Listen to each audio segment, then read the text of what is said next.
عن عبد الله بن عمر قال: حدثني أبي عمر بن الخطاب قال: بينما نحن عند رسول الله صلى الله عليه وسلم ذات يوم، اطلع علينا رجل شديد بياض الثياب شديد سواد الشعر، لا يرى عليه أثر السفر ولا يعرفه منا أحد، حتى جلس إلى النبي صلى الله عليه وسلم فأسند ركبتيه إلى ركبتيه ووضع كفيه على فخذيه وقال: يا محمد،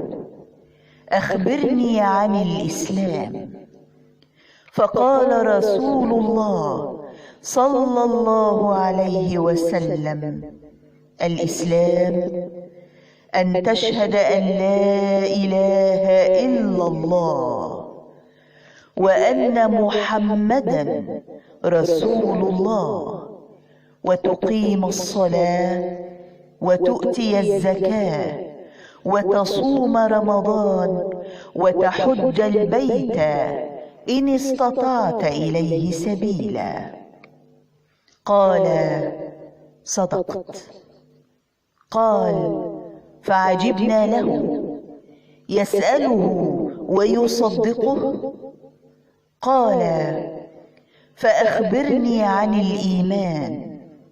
قال: أن تؤمن بالله وملائكته وكتبه ورسله واليوم الآخر، وتؤمن بالقدر خيره وشره.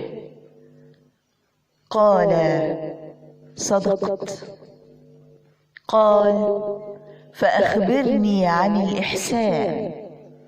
قال: أن تعبد الله كأنك تراه، فإن لم تكن تراه فإنه يراك.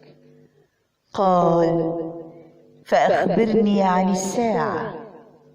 قال: ما المسؤول عنها بأعلم من السائل. قال: فأخبرني عن أمارتها.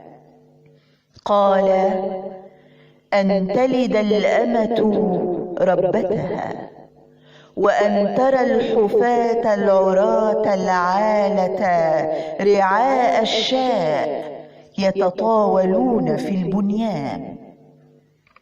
قال: ثم انطلق، فلبثت مليا، ثم قال لي: يا عمر، أتدري من السائل؟